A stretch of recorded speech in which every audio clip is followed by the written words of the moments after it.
இவ்வளவு நடந்ததுக்கு அப்புறமும் நீ உணர்வு இல்லாம இருந்தேன்னு சொன்னா நான் ஓப்பனா சொல்லுறேன், சுடுகாடு கூட உன்னை ஏற்றுக்கொள்ளாது. பார்த்துக்க, பண்டிகை கொண்டாடுவதற்கு நான் சொல்லுகிறேன், அனுமதி வழங்கினது யாரு அப்படின்னு நான் உங்களை கேட்டேன்னு சொன்னா நீங்க யார சொல்லுவீங்க? நீங்க யார சொல்லுவீங்க? ஒரு கல்லுக்கு மேல ஒரு கல்லு இராதபடிக்கு எல்லாமே இடிக்கப்படும் நாள் ஒரு. அப்ப நீ கட்டுகிறதான இந்த உயரமான கோபுரங்களும் கோட்டைகளும் யாருக்காக கட்டி எழுப்பிக்கிட்டு இருக்குன்னு நான் கேட்கிறேன். ஒரு ஏழைக்கு நீங்க சாப்பாடு போட்டீங்கன்னு சொன்னா உங்க குடும்பத்தான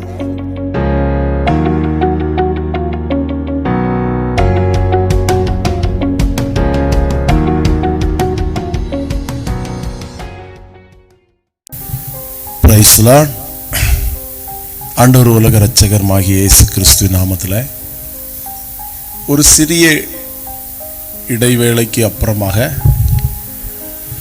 மறுபடியும் இந்த நம்முடைய அல்லேலூயா குட் நியூஸ் மீடியா மூலமாக உங்களுக்கு நிறைய செய்திகளை சொல்லும்படியாக நான் ஆராதிக்கிற என் ராஜா, வானத்தை பூமி உண்டாக்கின தேவன் என்னுடைய இருதயத்தில் ஒரு ஏவுதலை கொடுத்ததுனால நான்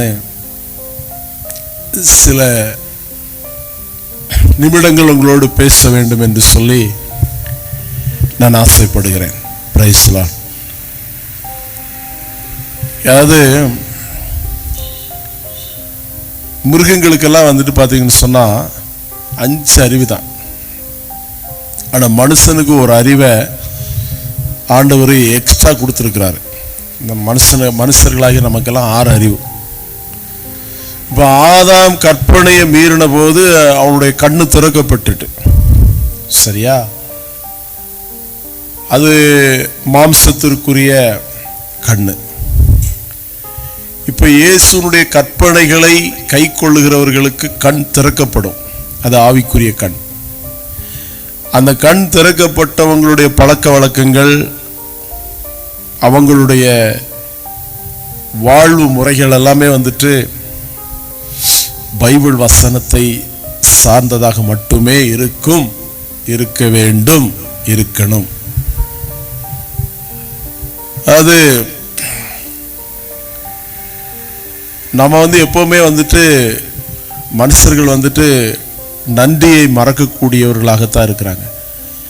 நிறைய பேர் வந்துட்டு மனுஷன் செய்த உதவிகளுக்கு, மனுஷனுடைய அன்பிற்கு நிறைய பேர் அடிமை. அவங்களோட நல்ல ஒரு நட்பு வைத்துக் கொள்வார்கள். ஆனால் சிருஷ்டித்த தெய்வம் ஆண்டவராகிய இயேசு கிறிஸ்து, சிருஷ்டிகர்த்தா, எல்லாமே காசு வாங்காம இலவசமா கொடுக்கிறாரு. ஆமென். காற்று, தண்ணீர், நமக்கு இந்த பூமியில வாழ்வதற்கான எல்லா வாழ்வாதாரமும் ஆண்டவர் நமக்கு கொடுக்கக்கூடியதான ஒரு மிகப்பெரிய ஒரு ஆசீர்வாதம். இது பெற்றுக்கொள்வதற்கு நாம வேற எதுவும் செய்ய வேண்டிய அவசியம் இல்லை. அவரை மட்டும் நம்ம விசுவாசித்து ஏற்றுக்கொண்டு அவருடைய வசனத்தின்படி வாழ்ந்தால் போதும். நான் என்ன உங்ககிட்ட இன்னைக்கு பேச போறேன் அப்படின்னு சொல்லி நீங்க மிகுந்த ஆவலோடு எதிர்பார்த்து கொண்டு இருப்பீங்க.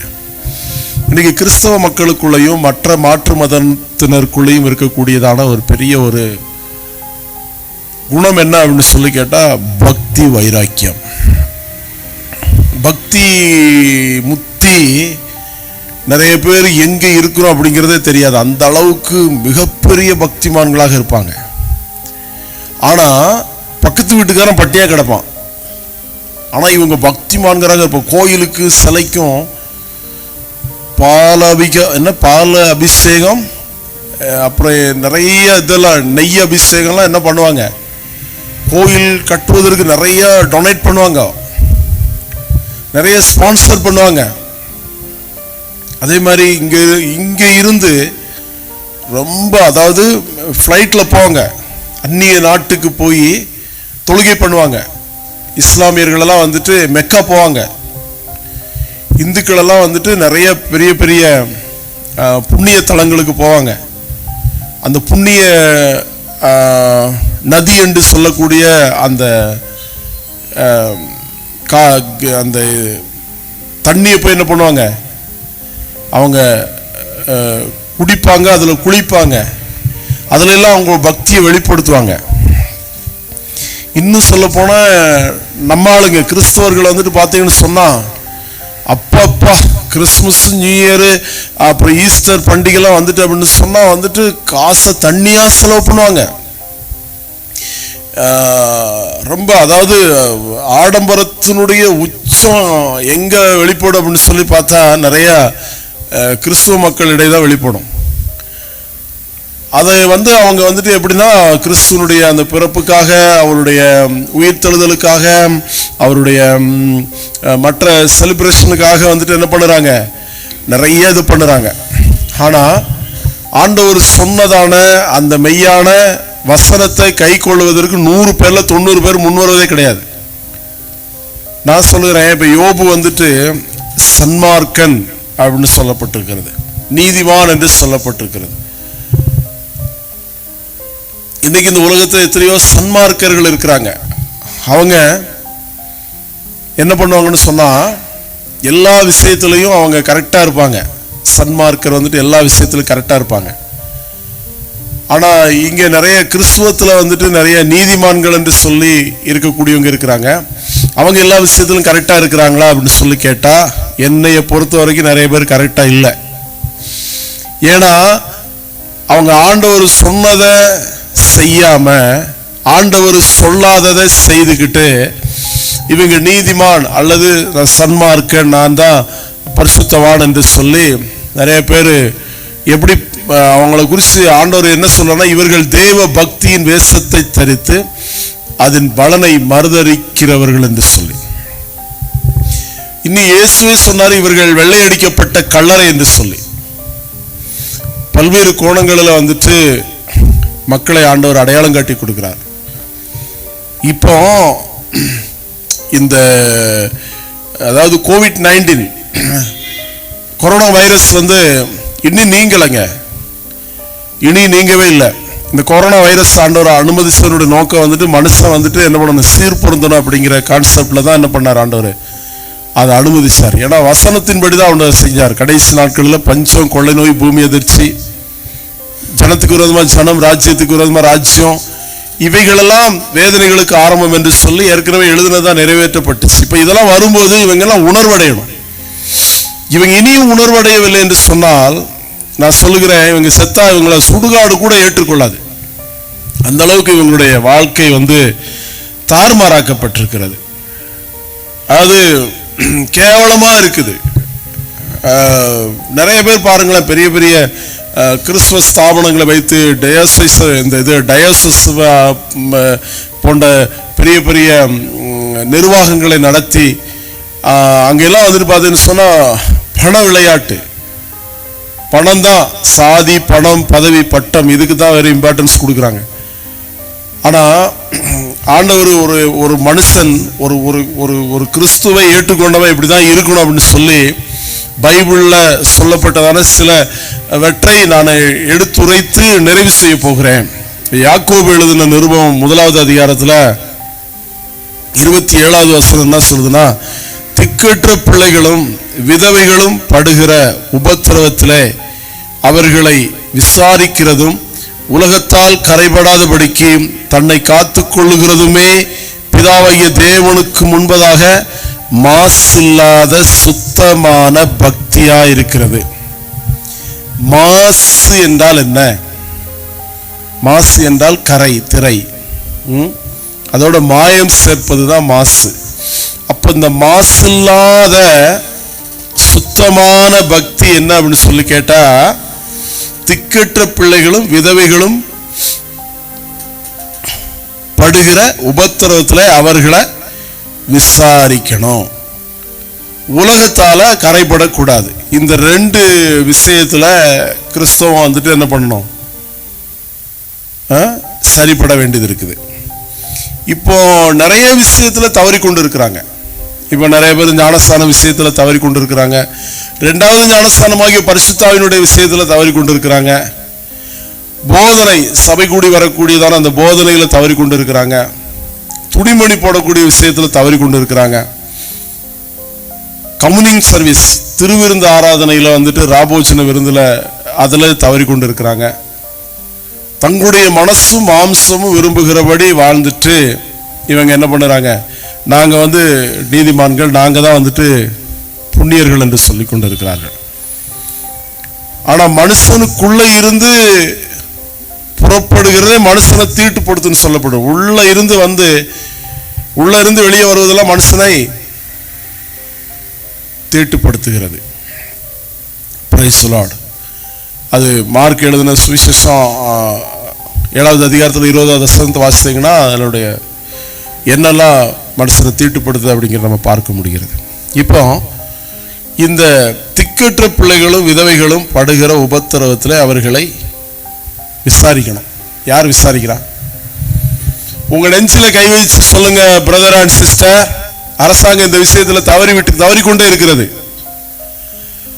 மற்ற சமுதாயத்தார் வந்துட்டு என்ன பண்ண, மற்ற சமயத்தார் வந்துட்டு இந்த விஷயத்துல நிறைய பேர் தவறிக்கிட்டு தான் இருக்கிறாங்க. சரிங்க, கிறிஸ்துவ சமுதாயமாவது இந்த விஷயத்துல நேர்மையாக உண்மையாக இதை செய்ய நாம என்ன செய்யணும், முன்வர வேண்டுமே.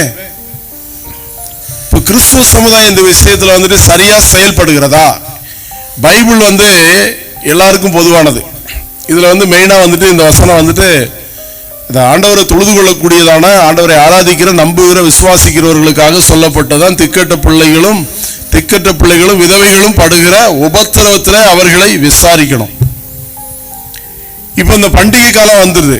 பண்டிகை காலத்தில் வந்துட்டு நம்ம ஆளுங்க என்ன பண்ணுவாங்க, படம் போடுவாங்க. படம் மீன்ஸ் அதாவது வந்துட்டு நடிப்பாங்க, ஏழைகளுக்கு கொடுக்குற மாதிரி. அன்னைக்கு ஏதோ ஒரு கறியை மீனை சமைச்சு ஒரு சேலையை வேட்டியை வாங்கி கொடுத்துட்டு அவங்க கடமை முடிஞ்சிட்டு அப்படிங்கிற மாதிரி என்ன பண்ணுவாங்க, செய்வாங்க. நான் சொல்லுகிறேன், வருஷம் 360 நாளும் இந்த திக்கற்ற பிள்ளைகளையும் விதவைகளையும் நாம் என்ன செய்ய வேண்டியிருக்கிறது, விசாரிக்க வேண்டியிருக்கிறது. அவங்க படுகிற உபத்திரவத்தில் நாம் என்ன செய்யணும், அவங்களுக்கு உதவி செய்யணும். இதை நாம செய்கிறோமா இன்னைக்கு? அப்போ நீங்க கேட்பீங்க, அப்ப எல்லாம் கிறிஸ்தவங்க எல்லாருமே வந்துட்டு எல்லாம் வசதி வாய்ப்பா செழிப்பா நல்லா லக்ஸுரியா தான் இருக்கிறாங்களா? நான் ஏழ்மையானவங்க இருக்கிறாங்க கிறிஸ்தவத்தில் நிறைய. ஆமாங்க இருக்கிறாங்க. நான் சொல்லது என்னன்னு சொன்னா, நல்ல செல்வ சீமானா இருக்கக்கூடிய கிறிஸ்தவர்கள் இருக்கிறாங்க இல்லையா, அல்லது செல்வ சீமானா இருக்கக்கூடிய மற்றவர்கள் இருக்கிறாங்க அல்லவா, அவங்க வந்துட்டு இல்லாதவங்களுக்கு கொடுக்கணும். அதுதான் வந்துட்டு ஆண்டவருடைய பார்வையில, கடவுளுடைய பார்வையில் அது என்னதான் இருக்குன்னு சொன்னா சுத்தமான பக்தியா இருக்கிறது. அதை செய்ய பழகிக்கொள்ள வேண்டும். இப்போ நிறைய பேர் வந்துட்டு என்ன, எதுக்காக படங்களை வந்துட்டு செலவழிப்பாங்க அப்படின்னு சொன்னா வந்துட்டு ஆடம்பரத்துக்கு செலவு பண்ணுவாங்க. ஆடம்பரம் என்று சொன்னால் என்ன, தகுதிக்கு மிஞ்சி தங்களுடைய வாழ்க்கையை அமைத்துக் கொள்வதுதான் ஆடம்பரம். அதாவது அவங்களுடைய வருவாய், இன்கம், வருமானத்திற்கு அதிகமாக இருக்கட்டும், இன்னும் வருமானம் எவ்வளவு வந்தாலும் சரி, நமக்குன்னு சொல்லி, அதாவது ஆண்டவர் வந்து இப்படிதான் வாழணும் அப்படிங்கிற சொல்லி ஒரு லிமிட் வச்சிருக்கிறார். தகுதியான வஸ்திரம், தகுதியான ஒரு வாழ்க்கை, இப்படிதான் வாழணும் அப்படின்னு சொல்லி இந்த பூமியில பொக்கிஷத்தை சேர்த்து வைக்க பல்வேறு கோணங்கள்ல போதனைகள் இங்கே சொல்லப்பட்டிருக்கிறது. இந்த விஷயத்துல தவறி ஏதோ ஒரு பண்டிகை, ஒரு கிறிஸ்துமஸ் காலத்துல மட்டும் ஒரு 10 பேருக்கு ஏழைகளுக்கு செஞ்சதுனால வந்துட்டு நம்ம பெரிய நீதிமான்கள் அல்ல பெரிய பக்திமான்கள் என்று சொல்லிக் கொள்வதில், இங்க இருக்கக்கூடிய உலகத்தார்கள் தான் உங்களுக்கு புகழாரம் சூட்டுவார்களே தவிர ஆண்டவர் உங்களை நோக்கி பார்க்கவே மாட்டார். Who are you? நீ யாருன்னு தான் கேட்பார். உன்னை எனக்கு தெரியவே தெரியாண்டுவாரு. நீ எல்லாம் விளங்கிக் கொள்ள வேண்டும். ஏன்னா நாங்க வந்து இந்த ஊழிய அனுபவத்தில் வந்துட்டு எல்லாரும் ஒன்று போல பார்க்கிறோம். ஒரு இஸ்லாமிய மாற்றுத்திறனாளியையும், ஒரு இந்து மாற்றுத்திறனாளியும், ஒரு கிறிஸ்துவ மாற்றுத்திறனாளியையும் ஒன்று போல பார்க்கிறோம். ஒரு இஸ்லாமிய விதவையும், ஒரு இந்து விதவையும், ஒரு கிறிஸ்துவ விதவையும் ஒன்று போல பார்க்கிறோம். ஒரு இஸ்லாமிய திக்கற்ற பிள்ளைகளையும், ஒரு இந்து திக்கற்ற பிள்ளைகளையும், ஒரு கிறிஸ்துவ திக்கற்ற பிள்ளைகளையும் ஒன்று போல பார்க்கிறோம். அதான் தான தர்மம் செய்வது என்று சொல்லி, அதான் திக்கற்ற பிள்ளைகளையும் விதவைகளையும் படுகிற உபத்திரவத்திலே அவர்களை விசாரிக்கிறது. அவங்கள விசாரித்து அவங்களுக்கு என்ன செய்யணும் அப்படிங்கிறத செய்யணும். இந்த விஷயத்துல வந்துட்டு நிறைய பேர் கண்டுக்கிடவே மாட்டாங்க. அதாவது வயிற்று பசிக்கு கையேந்தினா கூட அவங்கள சீ தூரப்போ அப்படின்னு சொல்லி விரட்டி அடிக்கக்கூடிய கிறிஸ்தவர்களை நான் பார்த்திருக்கிறேன். தன்னிடத்தில் கையேந்துகிறவர்களுக்கு ஒரு 10 ரூபா துட்டு கொடுக்காதவங்களை நான் பார்க்கத்தான் செஞ்சிருக்கிறேன். புரியுதுங்களா உங்களுக்கு? அப்ப இந்த மாதிரி எல்லாம் இருக்கக்கூடிய ஒரு நபர் ஒரு பக்திமான் என்று சொல்லவே முடியாது, அல்லது ஒரு நீதிமான் என்று சொல்லவே முடியாது. அது தேவனுக்கு ஏற்புடைய சுத்தமான பக்தி என்று சொல்லவே முடியாது. தேவனுக்கு சரியான பக்தி, சுத்தமான பக்தி என்ன அப்படின்னு சொல்லி பார்த்தீங்கன்னா, இங்க மத்தேயு எழுதின சுவிசேஷத்துல 25வது அதிகாரத்தில் பார்த்தோன்னு சொன்னா, பிரைஸ் தி லார்ட், அங்க ஒரு முக்கியமான ஒரு சம்பவத்தை நம்ம அங்க பார்க்கிறோம். Price the Lord. அதாவது 34வது வசனத்திலிருந்து நான் உங்களுக்கு வாசித்துட்டு நான் அதை கொஞ்சம் விளக்கம் சொல்கிறேன். அப்பொழுது ராஜா தமது வலது பக்கத்தில் நிற்பவர்களை பார்த்து, வாருங்கள், என் பிதாவினால் ஆசீர்வதிக்கப்பட்டவர்களே, உலகம் உண்டானது முதல் உங்களுக்காக ஆயத்தம் பண்ணப்பட்டிருக்கிற ராஜ்யத்தை சுதந்திரித்துக் கொள்ளுங்கள். எப்படி ராஜா சொல்றாரு, வலது பக்கத்தில் நிற்கிறவங்களை பார்த்து, வாருங்கள், என் பிதாவினால் ஆசீர்வதிக்கப்பட்டவர்களே, எப்படி உலகம் உண்டானது முதல் உங்களுக்காக ஆயத்தம் பண்ணப்பட்டிருக்கிற ராஜ்யத்தை சுதந்திரித்துக் கொள்ளுங்கள். அப்போ எந்த ஒரு மனுஷன் இன்னைக்கு தான தர்மம் பண்ணாலும், அல்லது அவன் ஜீவகாலமெல்லாம் செய்து கொண்டிருந்தாலும், அல்லது இன்றைக்கு விட்டுட்டு நாளைக்கு செய்தாலும், ஆண்டவர் அவங்களை எப்படி பார்க்கிறார் அப்படின்னு சொன்னா, பிதாவினால் ஆசீர்வதிக்கப்பட்டவர்கள் என்றுதான் பார்க்கிறார். ஆண்டவர் அவங்களுக்கு வந்துட்டு என்ன பண்ண, உலகம் உண்டானது முதல் தேவன் உண்டு பண்ணினதான அந்த ராஜ்யத்தை கொடுப்பதாக சொல்லுகிறார். அதான் முந்தினோர் அநேகர் பிந்தினோராயும், பிந்தினோர் அநேகர் முந்தினோராயும் இருப்பார்கள். மதிய காலையிலிருந்து சாயங்காலம் வரைக்கும் வேலை செய்யறவனுக்கு ஒரே கூலி தான். சாயங்காலம் சரியா 5 மணிக்கு வேலை நிப்பாட்ட போற நேரத்துல ஒரு 4 மணிக்கு வந்து வேலையை ஜாயின் பண்ணிட்டு 1 மணி நேரம் வேலை செய்யறவனுக்கு ஒரே கூலி தான். அப்ப இதனுடைய பொருள் என்னன்னு சொன்னா, இவங்க எல்லாருமே பிதாவினால் ஆசீர்வதிக்கப்பட்டவர்கள், இவர்களுக்காக தேவனுடைய அந்த நித்திய ராஜ்யம் கொடுக்கப்படும் அப்படிங்கிறதான். சரி, இவங்க என்ன செஞ்சிட்டாங்க அப்படின்னு சொல்லி நம்ம பார்த்தோம்னா, 35வது வசனம், பசியாய் இருந்தேன், எனக்கு போஜனம் கொடுத்தீர்கள், தாகமாய் இருந்தேன், என் தாகத்தை தீர்த்தீர்கள், அந்நியனாய் இருந்தேன், என்னை சேர்த்துக் கொண்டீர்கள், வஸ்திரம் இல்லாதிருந்தேன், எனக்கு வஸ்திரம் கொடுத்தீர்கள், வியாதியாய் இருந்தேன், என்னை விசாரிக்க வந்தீர்கள், காவலிலே இருந்தேன், என்னை பார்க்க வந்தீர்கள் என்பார். ஒரு ராஜா அப்படின்னு சொல்லும்போது அது ஆண்டவராகிய இயேசு கிறிஸ்துவை குறிக்கிறது. அங்க வலது பக்கத்தில் நிற்கிறவர்கள் எல்லாம் வந்துட்டு யாருன்னு சொல்லி கேட்டா வந்துட்டு இந்த இப்ப நான் வாசித்ததான அந்த பட்டியலில் வந்துட்டு அந்த பணிகளை சரியாக செய்தவர்கள், அவங்களுக்கு தான் ஆசீர்வாதம், அவங்களுக்கு தான் அந்த ஆண்டவர் ஏற்படுத்தப்பட்டதான அந்த வீடு. அப்ப இவங்க என்னெல்லாம் செய்யறாங்க அப்படின்னு சொன்னா, பசியா இருக்கிறவங்களுக்கு முதல்ல சாப்பாடு போடுறாங்க. கிறிஸ்தவ சமுதாயமே நான் உங்களை பார்த்து கேட்கிறேன், நீங்க எத்தனை பேருக்கு சாப்பாடு போட்டீங்க? இதுவரைக்கும் நீங்க போடாம இருந்தீங்கன்னு சொன்னா, இந்த செய்தி வந்துட்டு உண்மையிலேயே உன் நெஞ்சில இந்த செய்தி வந்து உன் நெஞ்சில பட்டுச்சுன்னு சொன்னா, உன் இருதயத்தை தாக்குச்சுன்னு சொன்னா, கண்டிப்பா நீங்க மனம் திரும்பி ஆக வேணும். அன்பு உடன் பிறந்த சகோதர சகோதரிகளே, கிறிஸ்துவ சமுதாயமே, பசியா இருக்கிறவங்களுக்கு முதல்ல சாப்பாடு போடணும். எப்பங்க பசியா இருக்கும் ஒரு மனுஷனுக்கு? பசி எடுக்கிறப்பெல்லாம் சாப்பாடு கொடுக்கணும். அதான் பகிர்ந்து கொடுப்பது. வீட்டுல என்ன இருக்குதோ அதுல ஒரு பங்கை வந்து பசியா இருக்கிறவங்களுக்கு கொடுக்கணும். அப்புறம் அவங்க தாகமா இருக்கிறாங்க, அப்படித்தானே? தாகமா இருக்கிறார்கள். அந்த தாகத்துக்கு வந்துட்டு என்ன பண்ணுங்க, தண்ணீர் கொடுத்தீர்கள். அந்நியராய் இருந்தேன், என்னை சேர்த்து கொண்டீர்கள். இப்ப நிறைய பேர் வந்துட்டு அந்நியர்களை வந்துட்டு என்ன பண்ண மாட்டாங்க, விசாரிப்பதோ அவங்களை அரவணைப்பதோ அவங்கள்ட்ட அன்பு செலுத்துவதே கிடையாது. இந்த இவங்க டிபிஎம் சர்ச்சுக்கு அங்கெல்லாம் வந்துட்டு பார்த்தீங்கன்னு சொன்னா, மற்ற சர்ச்சில் இருக்கிறவங்களெல்லாம் வந்துட்டு அவங்க மைண்ட் பண்ணவே மாட்டாங்க. வசனம் சொல்லுகிறது, காண்கிற சகோதரனிடத்துல அன்பு கூறாத நீ காணாத தேவனிடத்துல எப்படி அன்பு கூறுவா என்று சொல்லி.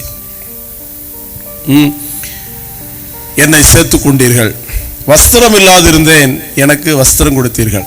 கிறிஸ்துமஸுக்கு மட்டும் ஒரு புத்தாடை கொடுப்பதுனால வந்துட்டு உங்களுக்கு என்ன நன்மை உண்டாயிரும் நினைக்கிறீங்க? எப்போ அவன் ட்ரெஸ் இல்லாமல் இருக்கிறானோ அவனை பார்த்தா அப்பமே ட்ரெஸ் கொடுக்கணும். இல்லாமல் பண்டிகைக்கு மட்டும் ஒரு துணியை வாங்கி கொடுக்கறதுனால வந்துட்டு எந்த புண்ணியமே கிடையாது. நாங்கள் யாரெல்லாம் என்னென்ன பிரச்சனை இருக்கிறாங்க அவங்களுக்கு அப்பப்போ செஞ்சுட்டு தான் இருக்கிறோம். இந்த பண்டிகை காலத்துலேயும் வந்துட்டு அவங்கள சந்தோஷப்படுத்தும் விதமாக வந்துட்டு இப்போ இந்த ஒரு 60-70 பேருக்கு என்ன பண்ணுறோம், தான தர்மங்களை செய்யத்தான் போகிறோம். 60-70 குடும்பத்துக்கு செய்ய போகிறோம். Praise Lord. அது இந்த கிறிஸ்துமஸ் பண்டிகை காலத்தில் மட்டும் நாங்கள் செய்யலைங்க. இது வருஷம் பூரா பண்ணிக்கிட்டு இருக்கிறோம். அவங்களுக்கு இம்பார்ட்டன்ஸ் மருந்து மாத்திரை வாங்கணுமா, அல்லது அவங்களுக்கு மற்ற செலவுகள், வீட்டு உணவு தேவைகள், மற்ற அவங்களுக்கு ட்ரெஸ்ஸு, மற்ற சில உதவிகளை நாங்கள் எங்களால் இயன்ற மட்டும் நாங்கள் செஞ்சுக்கிட்டு இருக்கிறோம். அதை நீங்களும் செய்து பாருங்கன்னு தான் நான் சொல்லுகிறேன். இதை செய்யவில்லை என்று சொன்னால் நியாயாதிபதி உங்களை என்ன பண்ணுவார், நியாயம் விசாரிப்பார். அப்படிதான் சொல்லப்பட்டிருக்கிறது. அப்போ வஸ்திரம் இல்லாதவங்களுக்கு என்ன பண்ணணும், வஸ்திரம் கொடுக்கணும். வியாதியா இருந்தேன், என்னை விசாரிக்க வந்தீர்கள். காவலில் இருந்தேன், என்னை பார்க்க வந்தீர்கள். Praise Lord. இதெல்லாம் வந்துட்டு நாம செய்ய வேண்டிய ஒரு பிரமாணம். இப்போ நமக்கு நியாயப்பிரமாணம் கிடையாதுங்க, கிருபையின் பிரமாணம், ஆவியின் பிரமாணம், அன்பின் பிரமாணம். நீ உன்னை எப்படி நேசிக்கிறையோ அதே மாதிரி பிறனை நேசிக்கணும் அப்படிங்கிற ஒரு மிகப்பெரிய ஒரு பிரமாண திட்டத்தை ஏற்படுத்தினவர் தான் நான் சொல்லுகிற இயேசு கிறிஸ்து. ஆமென். எல்லாரையும் ஒண்ணு போல நேசிக்கணும், எல்லாரையும் ஒண்ணு போல பார்க்கணும், எல்லாரையும் ஒண்ணு போல விசாரிக்கணும் அப்படிங்கிறதான ஒரு சமநல பிரமாணத்தை ஏற்படுத்தினவர் ராஜாதி ராஜா ஆண்டவராக இயேசு கிறிஸ்து. அப்ப இதை நீங்கள் செய்ய தவறினால் ஆண்டவர் என்ன பண்ணுவாரு, உங்களை எனக்கு தெரியவே தெரியாதுன்னு சொல்லிடுவார். அப்ப அவங்க கேட்கிறாங்க, நீதிமான்களா கேட்கிறாங்க. அப்பொழுது 37 அப்பொழுது நீதிமான்கள் அவருக்கு பிரதியுத்தரமாக, ஆண்டவரே, நாங்கள் எப்பொழுது உம்மை பசி உள்ளவராக கண்டு உமக்கு போஜனம் கொடுத்தோம், எப்பொழுது உம்மை தாகம் உள்ளவர்களாக கண்டு உம்முடைய தாகத்தை தீர்த்தோம், எப்பொழுது உம்மை அந்நியராக கண்டு உம்மை சேர்த்து கொண்டோம், எப்பொழுது உம்மை வஸ்திரம் இல்லாதவராக கண்டு உமக்கு வஸ்திரம் கொடுத்தோம், எப்பொழுது உம்மை வியாதி உள்ளவராகவும் காவலில் இருக்கிறவராகவும் கண்டு உம்மிடத்தில் வந்தோம் என்பார்கள். அதற்கு ராஜா பிரதியுத்தரமாக 40 அதற்கு ராஜா பிரதியுத்தரமாக, மிகவும் சிறியவராகிய என் சகோதரரான இவர்களில் ஒருவனுக்கு நீங்கள் எதை செய்தீர்களோ அதை எனக்கே செய்தீர்கள் என்று மெய்யாகவே உங்களுக்கு சொல்லுகிறேன் என்பார். அல்லேலூயா. ஆண்டவர் இந்த ஏழைகள், விதவைகள், திக்கட்ட பிள்ளைகள், அநாத பிள்ளைகள், நோய்வாய்ப்பட்டவங்க, கடன்பட்டவங்க, ட்ரெஸ் இல்லாதவங்க, பசி தாகத்தோடு இருக்கிறவங்க எல்லாம் அவனுடைய சகோதரன் என்று சொல்கிறார். அப்ப இயேசு கிறிஸ்து இங்க வெளிப்படும் போது எப்படி வெளிப்பட்டார்? அவர் ஒரு ராஜாவாக வெளிப்படவில்லை, அவர் ஒரு அடிமையாக வெளிப்பட்டார். ஏன்னா அங்கே பிலிப்பியர் நிருபத்தில் நாம் அதை வாசித்தோம்னு சொன்னா, இயேசு கிறிஸ்து இந்த வார்த்தையை சொல்வதற்கான காரணம் என்ன அப்படிங்கிறத நம்ம பார்க்கலாம். Price the Lord. ஸ்தோத்திரம். ஹல்லேலூயா.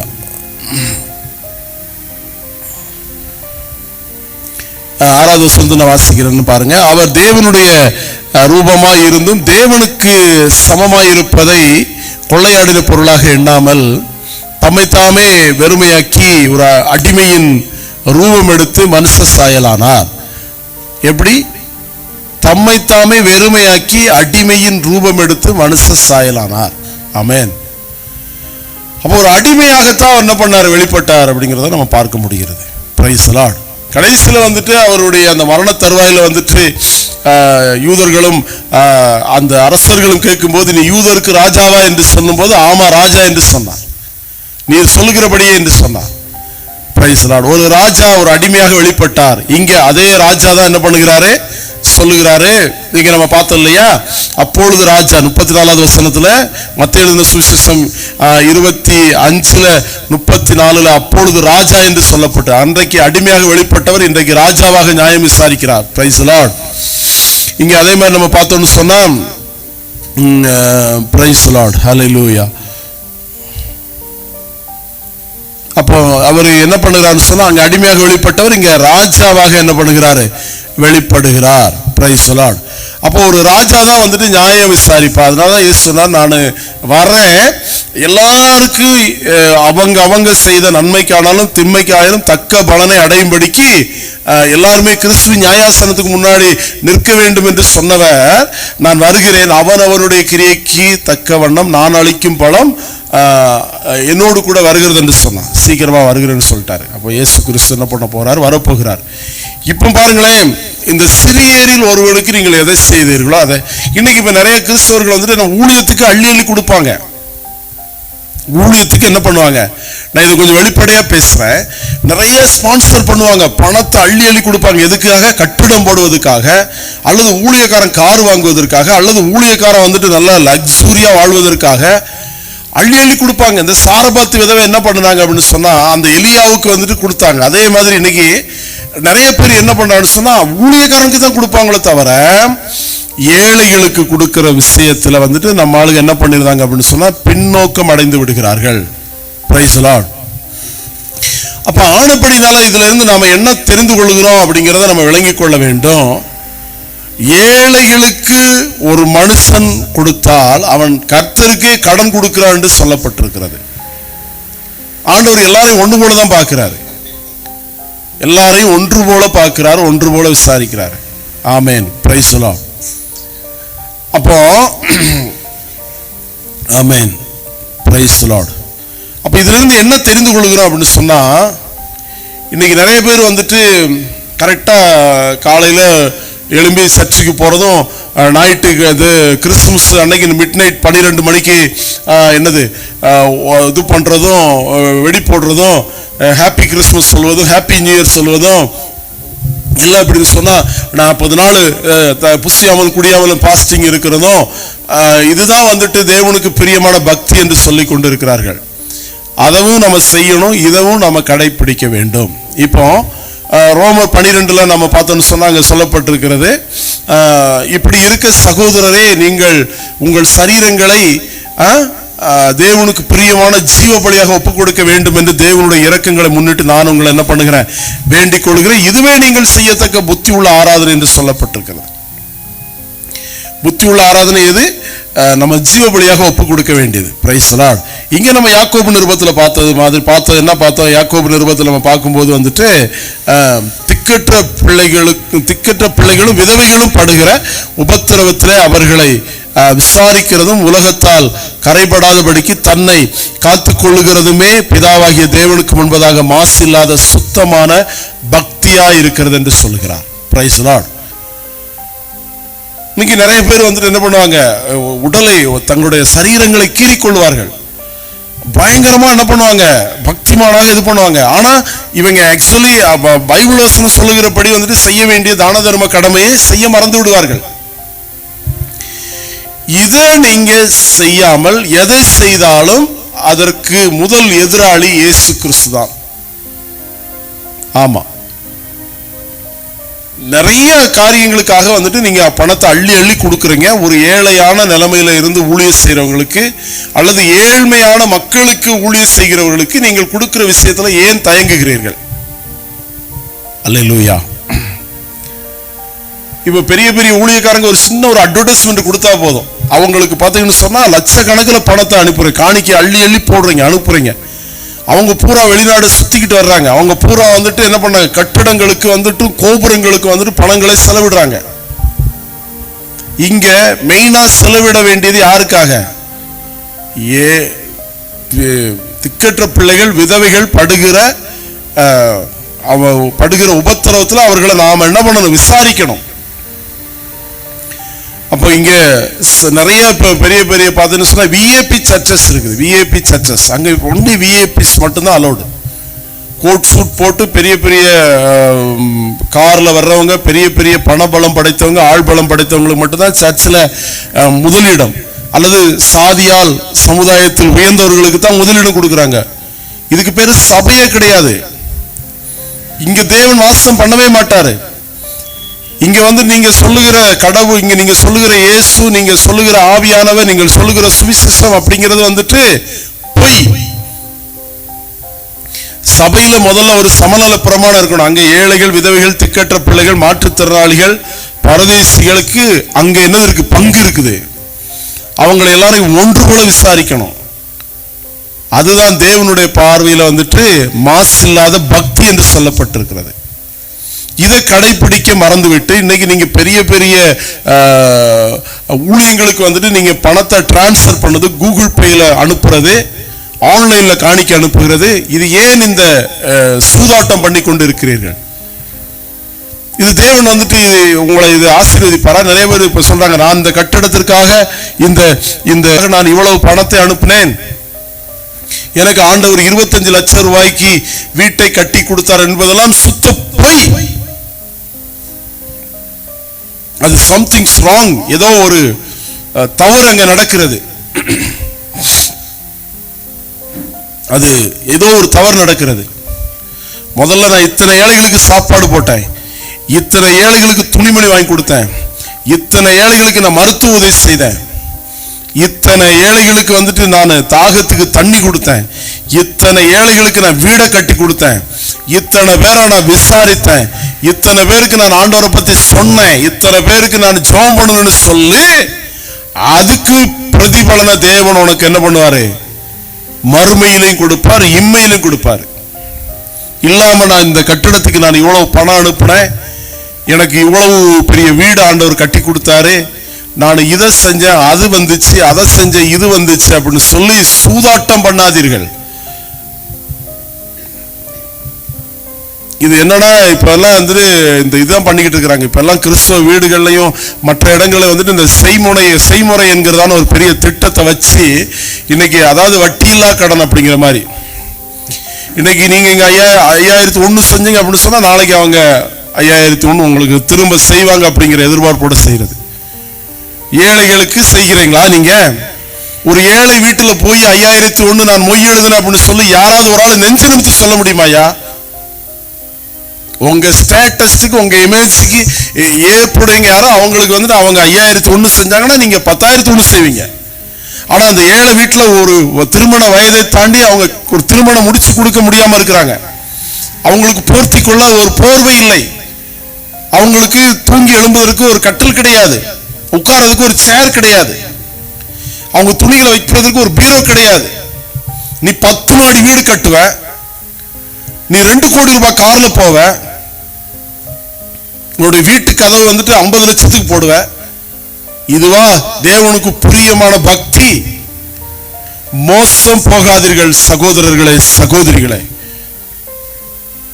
இப்படியெல்லாம் நாங்க பேசும்போது நாங்க வந்து என்ன பண்ணிக்கிட்டு இருக்கிறோமா? குறை சொல்லுகிற ஊழியத்தை செய்கிறோமா? தயவு செய்து அப்படி நீங்க யோசிக்காதீங்க. நீங்க கொஞ்சம் ஆழமா சிந்திச்சு பாருங்க, என்ன பேச வருகிற, ஏன் இதை சொல்லுகிற அப்படிங்கிறத கொஞ்சம் யோசித்து பாருங்க. சோமாலியா அப்படின்னு சொல்லி ஒரு நாடு இருக்கு, உங்களுக்கு தெரியுமா? அந்த நாட்டில் வந்துட்டு இப்போ அந்த ஹிஸ்டரியை கொஞ்சம் நீங்க கொஞ்சம் புரட்டி பாருங்க. அங்க வாழ்வாதாரம் இல்லை, சுகாதாரம் இல்லை, அங்க வேலை வாய்ப்புகள் இல்லை, கல்வி இல்லை, எல்லாம் அற்றுப்போன நிலைமையில மண்ணை சாப்பிடுறாங்க. மண்ணை சாப்பிடக்கூடிய ஒரு மக்கள் இருக்கத்தான் செய்றாங்க. இந்தியாவில் வந்துட்டு இன்னைக்கு வரியை போட்டு தள்ளுறான். ஏழைகளுடைய பிரச்சனைக்கு இன்னும் தீர்வு கொடுக்கல. எலெக்ஷன் டைம்ல மட்டும் பாரு, கோட்டு சூட்டு போட்டு அப்படியே கூழ கும்பிடு போட்டு ஓட்டுக்காக வந்துட்டு அப்படியே நைட்டு பகலாக அலைகிறானுங்க. ஆனா எலெக்ஷன் முடிஞ்சு அந்த பதவிக்கு வந்ததுக்கு அப்புறம் அந்த மக்கள், ஓட்டு போட்ட மக்களுக்கு வந்துட்டு ஒரு சாப்பாடு வாங்கி கொடுக்க வக்கு இல்லாத நீங்கெல்லாம் நியாயம் தீர்க்கப்படுவீர்கள். அன்பானவர்களே, உனக்கிட்ட எத்தனை நாள் இரவு பகலாக போராடி கொண்டிருக்கிறார்கள். இந்த விவசாய பிரச்சனைகளுக்கு முடிவு வந்துட்டா, இல்ல இந்த ஜிஎஸ்டி பிரச்சனைக்கு முடிவு வந்துட்டா, இல்ல இந்த பெட்ரோல் டீசல் பிரச்சனைக்கு முடிவு வந்துட்டா, எல்லாமே கார்ப்பரேட் நிறுவனங்களுக்கு வந்துட்டு கையாடல் பண்ணப்பட்டு கொண்டிருக்கிறது. எல்லாமே தனியார் மையமாக்க கொண்டிருக்கிறது. அரசாங்க சொத்துக்கள் எல்லாம் தனியார் மையமாக்கப்பட்டு கொண்டிருக்கிறது. அரசாங்க நிர்வாகங்கள் எல்லாம் தனியார் மையமாக்கப்பட்டு கொண்டிருக்கிறது. இந்த வேளாண்மை மசோதாவை ஆரம்பிச்சு அதை தனியார் மையமாக்குவதற்கு துடிக்கிறாங்க. அதுக்கு தான் இவ்வளவு கடினம். ஆண்டவர் பார்த்துக்கிட்டே இருப்பாரு. நாளொன்று வரும், அன்றைக்கு நிக்க வச்சு விசாரிப்பார். அதனாலதான் ராஜா, அடிமையாக வெளிப்பட்டவர் ராஜாவாக விசாரிக்கிறார். இப்பொழுதும் ராஜாக்களை கேளுங்கள், பூமியின் நியாயாதிபதிகளை உணர்வடையுங்கள். குமாரன் கோபம் கொள்ளாமலும் நீங்கள் வழியிலே அழியாமல் இருக்கும்படிக்கு அவரை முத்தம் செய்யுங்கள். கொஞ்ச காலத்துல அவருடைய கோபம் பற்றி எரி. அது எந்த காலம்? ஒரு ஷார்ட் பீரியடு, ஒரு குறுகின காலத்தில் அது நடக்க போகுது. ஒரு குறுகின காலங்களில் இது நடக்கத்தான் போகிறது. இவைகளெல்லாம் வேதனைகளுக்கு ஆரம்பம். 2021 நாங்க அதெல்லாம் செஞ்சு, நாங்க அப்படி செஞ்சு இப்படி செஞ்சுன்னு சொல்லி யாரும் தயவு செய்து ஒரு பெரிய மனக்கோட்டை கட்டாதீங்க. ஆண்டவர் ஒட்டச்சிருவாரு. ஆமா, 2021 தீர்க்க தரிசனம், 2021 ஆசீர்வாத கூட்டம், 2021 வாக்குத்தத்த கூட்டம்னு சொல்லி மோசம் போக வேண்டாம். 2021 உங்கள் ஜீவன் தப்ப ஓடுங்கள். இதுதான் தீர்க்க தரிசனம். எழுதி வச்சுக்காங்க. 2021 தீர்க்க தரிசனம் ஏபிஒய் ராஜன் சாமுவேல் இயேசுவின் நாமத்துல சொல்லுகிறேன், உன் ஜீவன் தப்ப ஓடிப்போ. ஆமா, அதனால ஏழைகளுக்கு அள்ளி கொடுங்க. நீ அள்ளி கொடுக்கவில்லை என்று சொன்னால் ஆஸ்பத்திரிக்கு அள்ளி கொடுப்பாய். ஆமா, வீணாக பணங்களை போய் செலவாக்கி எல்லாமே இழந்து போயிடுவேன். ஏழைகளுக்கும் விதவைகளுக்கும் திக்கற்ற பிள்ளைகளுக்கும் அனாதைகளுக்கும் பரதேசிகளுக்கும் ஏழையான ஊழியக்காரங்களுக்கும் ஆண்டவருடைய நாமத்தை மகிமைப்படுத்தி உண்மை உத்தமமாக ஊழிய செய்யறவங்களுக்கும் நீங்க செய்யுங்க. அப்புறம் பாருங்க, ஆண்டவர் உங்களுக்கு எவ்வளவு பெரிய ஒரு நித்தியமான ஒரு பெரிய ஒரு, அது எப்படி சொல்றது, ஒரு பெரிய ஒரு பங்களாவை ஆண்டவர் கட்டி கொண்டிருக்கிறார். ஆமென். பதிவு நிறைவு செய்கிறேன். God bless you. மாரநாதா.